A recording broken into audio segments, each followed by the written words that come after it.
Yo, what's good, my fellow Magic Knights? It is your boy DEADMANVINCE back with yet another Black Clover mobile video. If you guys have been enjoying the content lately, then please do go down below and Leona thrash that like button.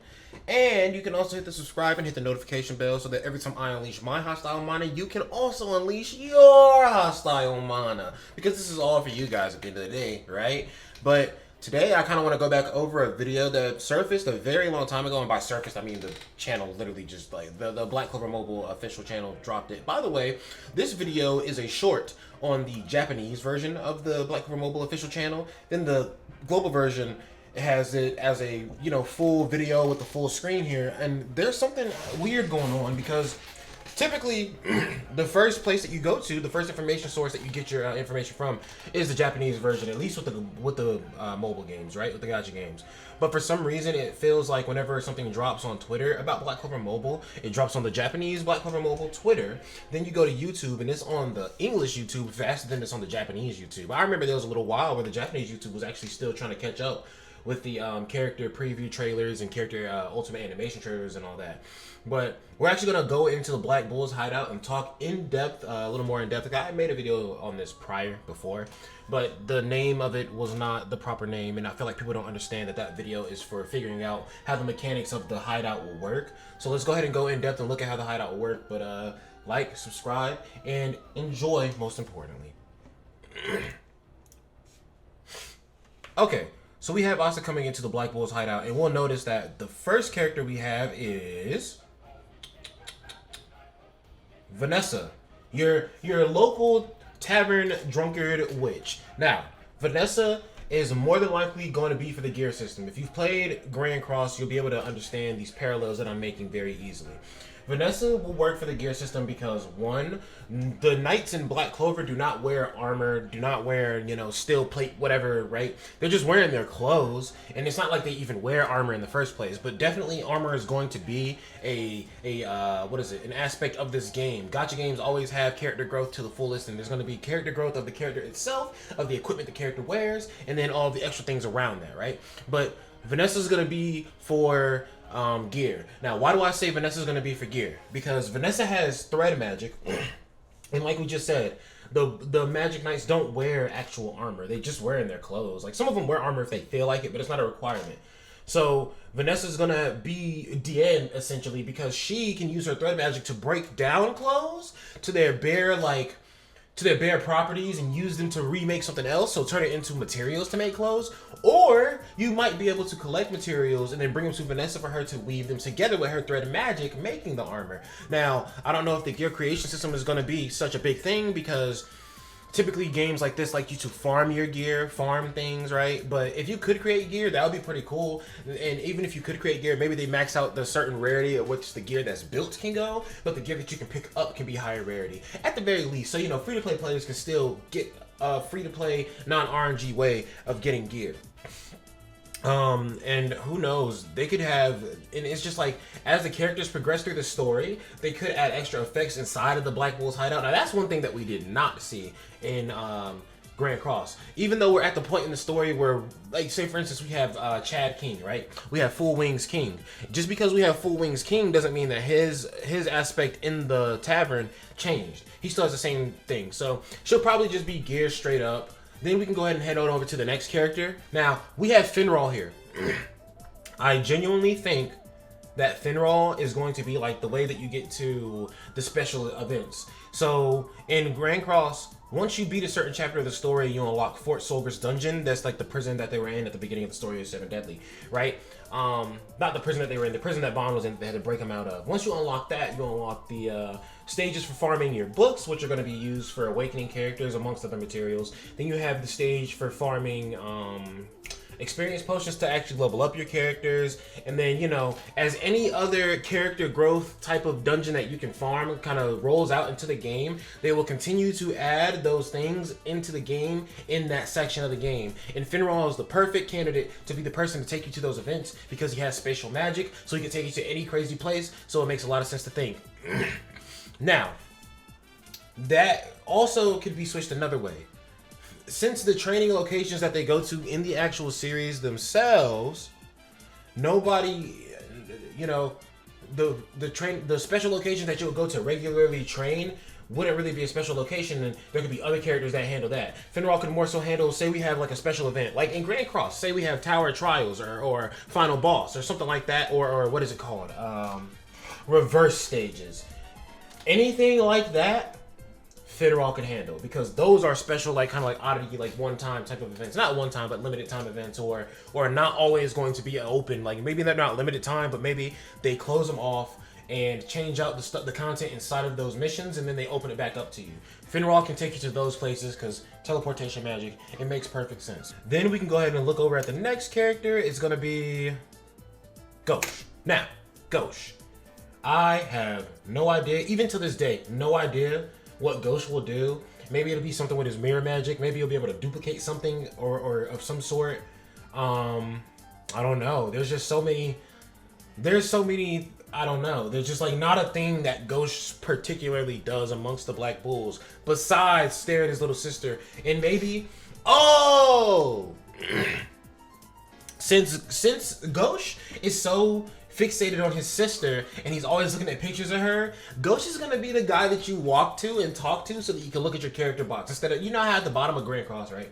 You have like a little button where you can press it and you can look at your character box. Maybe you can talk to Gauche and look at your character box, because Gauche likes to look at all the pictures of his little sister he's collected. So maybe you talk to him to look at all of the characters you collected. Just a thought. Because in Grand Cross, if you don't press the hero tab, you literally just walk to the bounty board. You can get the same effect. Or maybe you can change some sort of cosmetic on your character. Oh, it would be so cool if the character that you run around town with, which as far as we know so far, it just has to be Asta right now. But, you know, until we get into the game, we might be able to, in Grand Cross, right? You walk around everywhere with Meliodas. But if you change your representative hero, then you change who's walking around in PvP, in the knighthood, and all that. But when you're regularly walking around, I'm pretty sure it's still Meliodas walking around. So it'd be pretty cool, pretty interesting to see if you can customize Asta's clothes, customize anybody's clothes, you know, switch to anybody that you want to and walk around naturally in the regular, like, base area of the game. Then the next character that we're going to take a look at is going to be Gordon. Now, I feel like each character that they are showcasing, showing off, has to have something that they do in the tavern. Obviously, it's all the Black Bulls, but we could see them all when we walked into this with Asta, right? So they wouldn't emphasize these characters specifically unless they were all doing something. I genuinely think they're going to have a concept of potions in this game, however it works, because they're all mages. Potions is only natural, right? With Grand Cross, it's a little different. It's like, yes, they are mages, but they're not really classified as mages. They are classified as magic holy knights, right? So the knights still fight with swords, but they are still knights at the end of the day. It's not Grand Cross the Magic Adventure. It is Grand Cross Signs of a Holy War, Crusades, Knights, right? Grand Cross, on the other hand, or not Grand Cross, Black Clover, on the other hand, is about wizards. Not everybody has to fight with a sword. Nobody wears magic. Nobody wears armor. So they are literally wizards. So if they implement potions into this game, it would make too much sense in who else to make the potions besides Gordon. Especially considering that Gordon does in the future learn how to turn his poison magic into magic that can amplify your powers instead of curse you, right? But definitely Gordon's going to be for potions, or yeah, just potions. There's like really not any other thing I could think about. It'd be pretty cool if they gave Gordon his own little like alchemy table, kind of like some Skyrim type of shit, right? Then we can look over at Noelle. Quite literally, Noelle is not going to do anything except for be the poster girl. When you turn on the game, you're literally going to be greeted with Noelle doing her trademark I'm Royal hair flip. That, what do you want, Bakasta? Or stupid stuff, whatever she wants to call them.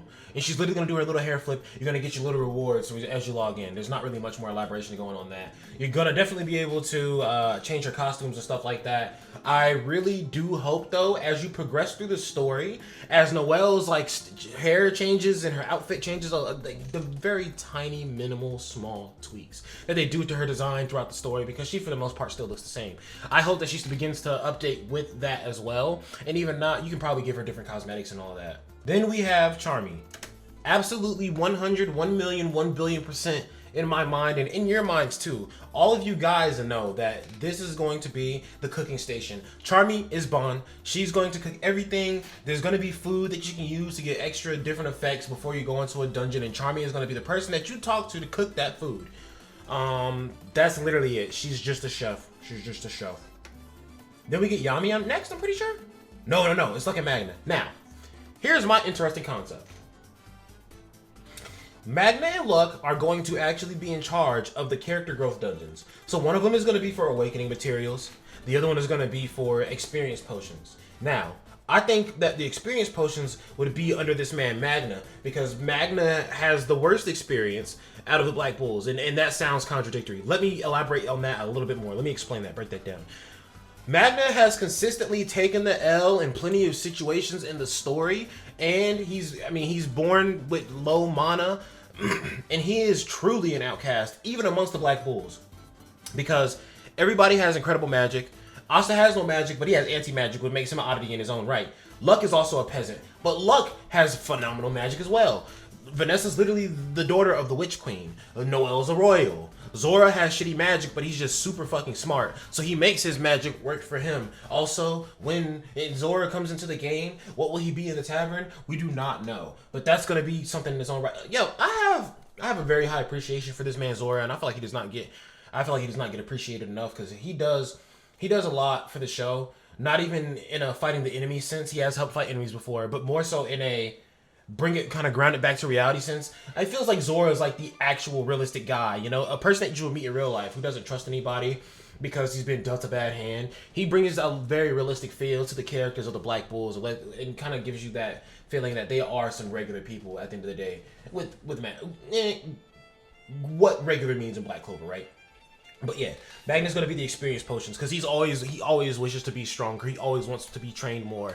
Literally in the Spade Kingdom arc, when everybody's going to train, this man Magna wants to go, and they're just like, I don't know if we should train him. I don't think he's gonna do any good regardless, right? So he's constantly getting shitted on. He's always seeking to get stronger. Luck is gonna be the awakening materials, simply due to the fact that on episode 14 of Black Clover, that's when the second season starts. That's when the second opening comes on. One of my favorite goddamn openings, Painted Black. That's when they enter the dungeon, and Asta gets his second sword, and Yuno gets Bell. So it makes absolute perfect sense so that the dungeon would be the special mission that you do to get awakening materials, because this man Asta had an awakening in the fucking dungeon. His grimoire literally flipped to a new page, and he got a new sword. Yuno had an awakening. He unlocked the Wind Spirit, for goodness sake. If that's not an awakening, I don't like. Yes, they didn't transform, but they awakened their knowledge to new power. Yuno got new spells. Asta got new spells. So Luck is going to be the awakening dungeon, because Luck is who leads them into the dungeon. Or, you know, yeah, no, that's the only way I see that working. I was going to say maybe they could be like PvP or something like that. Oh. Magna is going to be the training dungeons because he wants to train. I just thought this out. Luck is going to be how you get to PvP, because Luck loves fighting motherfuckers. And also, this is not in the video, but I do want to note that I think that PvP will be introduced very, very, very early into the game, and that it will be the Royal Knight Selection Exam, because literally they were fighting right there. I doubt that they would wait all the way up until the Royal Knight Selection Exam. Or did I say that twice? I meant to say the Magic Knight Selection Exam. For the first one at the beginning of the series, where Asta shits on Sekka Bronza, that Magic tournament, right? Where Asta almost gets rejected, and then Yami is the only one who accepts him after trying to like shit test him, and Asta passed the shit test.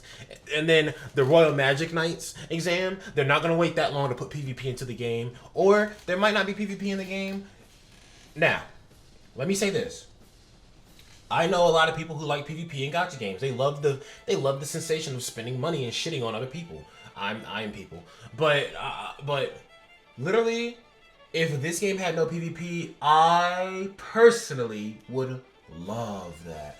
That would give free to play, not even for myself. I'm gonna be the big sweaty regardless. I'm fighting whoever regardless. I don't give a fuck. We literally have on my channel, check out my channel, twitch.tv/DEADMANVINCE. Come hang out sometime, we be lit in there.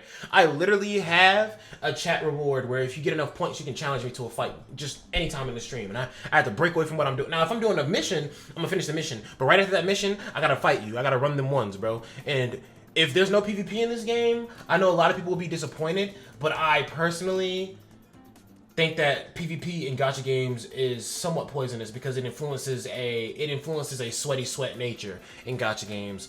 And if there's no PvP in the game, I won't care. But I know that free-to-play players would low-key love that shit, because that would take the intensity off of the summon banners. You wouldn't have to summon, because it wouldn't be a, oh no, I don't have this character, I can't play PvP now.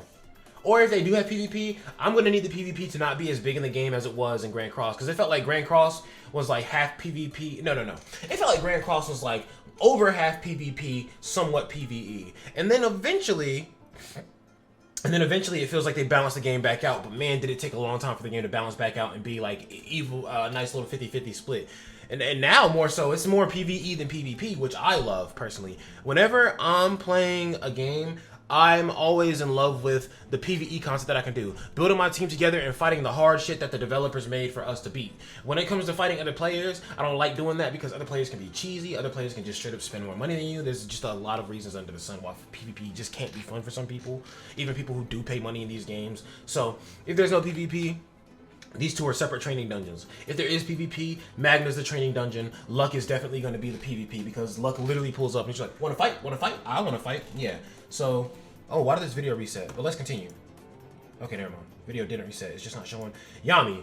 Yami quite literally is just going to give you your main story missions. Like, whenever you do your main story missions, it's probably just going to be like a selected in the journal kind of go to do it. But whenever you're getting like whenever a chapter starts, I feel like you're going to talk to Yami or something like that. Like, what is Yami going to do? Because in 7 Deadly, there's no question. There's nobody to compare him to in 7 Deadly because he's the captain of this guild. And literally, Meliodas is the captain of his knighthood, his team of knights, the 7 Deadly Sins. But he doesn't answer to anyone. Yami's the guy you answer to. So it's just like, what are you answering to him for if you're getting your story just from like actually playing the story and you don't have to actually talk to him? Not quite sure yet. Or maybe there's like advancement type of quest or something like that where like you can boost your knighthood rank or some shit like that. That'd be pretty cool, right? Boost your knighthood rank. Or he can be like your guild boss. When you make a guild, Yami can be who you talk to interact with anything about your guild. He's your guild boss. That makes so much sense because he's Asta's boss. Literally in the latest arc, Asta consistently did Wizard King worthy feats. And it's still not the Wizard King. And honestly, I know Asta doesn't mind because he's probably thinking, one, Captain Yami's taught me so much and I still have much to learn from him. Two, this man Noct taught me so much. We wouldn't have Captain Yami here right now if it wasn't for Vice Captain Noct. So this man might be the guild leader, right? And when you have an actual guild yourself. Then the Black Bull's hideout is done. Oh, by the way, he wasn't shown in this, but I don't know what Zora's gonna do. I was just kind of talking about him just to talk about him. Noct, I'm not sure what Noct is going to do. Noct is going to be on some, like, there's going to be some super hard content in the future. Expedition in the Spade Kingdom. Oh my god, I can see it now. They're going to release something into the game for Holy Relics, basically. And it's going to be like, or maybe Holy Relics, I still feel like Holy Relics will be Mana Method. Check out that video as well. I made a video talking about what the Mana Method will be in this game. But I feel like there's going to be some kind of character growth beyond Magic Method. And literally, that man Noct is going to take you to the Spade Kingdom to fight like enemies, to do raids and get materials to make these crazy ass artifacts or something like that, right? And then, or maybe it can still be like the Holy Relic system in the game, right? You just fight demons in the Spade Kingdom. Ooh, you fight Magicula, and then because in Grand Cross, right? There's the bird, the deer, the dogs, and then there's still like some Leviathan, serpent, dragon looking thing at the bottom of the art. So just imagine that they make something like Holy Relics for Black Clover Mobile, and then there's Magicula, then there's Xenon, and then there's Dante. And then eventually they have a 4th level, and that shit is like fighting Lucius, right? That shit would be ridiculous, bro. I'm just thinking a lot of things like long term now, but it's just kind of like coming to my mind right now, and I just can't contain my excitement for it because it just sounds like really good ideas. Now that I actually think about it, now that we're putting it on paper, it just sounds like these could be things that could actually happen, right? But the last thing that I want to talk about in this trailer, oh, by the way, Henry's going to be for customizing the inside of the guild. Henry, yeah. Now, who's this? If you've watched Black Clover, then you know. This is great. This is great. She usually has blue hair, you know, little shy girl. She has transformation magic, or so they thought. That's why she's always wearing this disguise, I guess you could say. Now, when it gets later in the story, Gray reveals her true form. Literally, Yami didn't even know the fuck she was. Like, who the hell are you again? Like, I'm Gray. Like, yeah, whatever. But basically, Gray is going to be for UR and gear. Because what do we say? The Magic Knights here do not wear armor. They just wear regular clothes. And what Gray's magic symbolizes is, Gray's magic, they figure out that it is not transformation magic, but it is essentially alchemy magic. So whenever somebody uses a spell, she can literally take the properties of that spell and change the nature of the magic itself. which is ridiculous. This man Gauche got impaled by a gigantic stone sword. And what did Gray do? I believe she just did alchemy and turned the part of the sword that was inside of his body into biomass for this man so that he would heal. And he woke up. And they literally looked at her and they were just like, yeah, that's not transformation magic. That's something different, bro. And then later on in the arc, you figure out that she has like alchemy magic. So it makes absolutely 1,000,000% sense that Gray can transform your regular clothes into clothes of a higher material, of a higher power. So Gray is definitely going to be the UR material person. And then for the people that we have not seen, the only people we haven't seen are Henry, Zora, Noct. Noct, once again, I said is going to be some later like expedition to the Spade Kingdom type of shit. This man Zora could be, I don't know what they're going to implement. They got to implement some sort of system that's like the card system in Grand Cross, right? Some sort of system like that, and maybe Zora has something to do with that, or maybe Zora is the one who trains you and is the limit break guy, because the mana method is all the way in the Heart Kingdom. Why go all the way there when you can have a Black Bull do it? And this man Zora literally taught this man Magna how to layer spells on top of each other and make complex spells. So I could definitely see this man Zora being the limit break guy, right? The Extreme Z Awakening, if you will, type of guy, right? So I feel like they're gonna have character growth beyond, and they're gonna have like holy artifacts that you can make. I feel like they're gonna do both in this game. Something just gives me a strong feeling that they're gonna do it because they want this game to be the best product it can be. And what do people love more than anything in RPGs? Character growth, sweaty characters, big numbers, big PP stats, all that stupid shit, right? And I'm definitely gonna make another video talking about what I want to see from the actual like character growth limit break type of system. But and the last person I didn't talk about was Henry. Henry is the guy who talks like super slow. He literally he has like this. His magic is absorption magic, but he can't control it, so everybody had to stay away from him.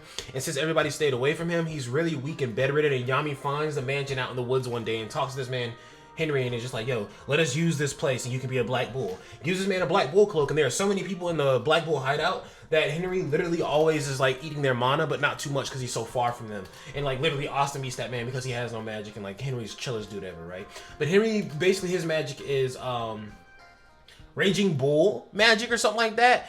Henry's magic is that he can specifically transform the Black Bull's hideout. Not Raging Bull magic. What is it called? Hold on. Give me a second. I'm gonna look it up. Okay, Henry's magic is called Recombination magic. Basically, the Black Bull hideout actually has mana flowing through the like walls of the building even. And this man Henry can manipulate the magic in the walls and reform the Black Bull hideout any way that he likes. He literally turned it into a giant like bull before and made that shit run through the woods. So Henry's definitely going to be the guy that's going to be like making over the cosmetics of the Black Bull's hideout. But that's really all I have for all the characters here. And also, one thing that I do want to point out, they went through all these characters and introduced Gray last because UR gear is something that comes later in the game typically. So all these other characters are already going to be implemented into the tavern. Gray is going to reveal herself a little later on because there's no reason they skipped her and they went back to her specifically. She's going to be the last character that reveals her true face, and she's going to be the last little upgrade station in the Black Bull's hideout. At least until Zora and Noct come into play and Henry reveals himself. But yeah, that's it for today's video. Hope you guys did enjoy this. If you have, then please do go down below and Mary Leona thrash that like button. Also, you can go down below and subscribe and hit that notification bell so that you can unleash your hostile mana. But that's going to be it for your boy DEADMANVINCE.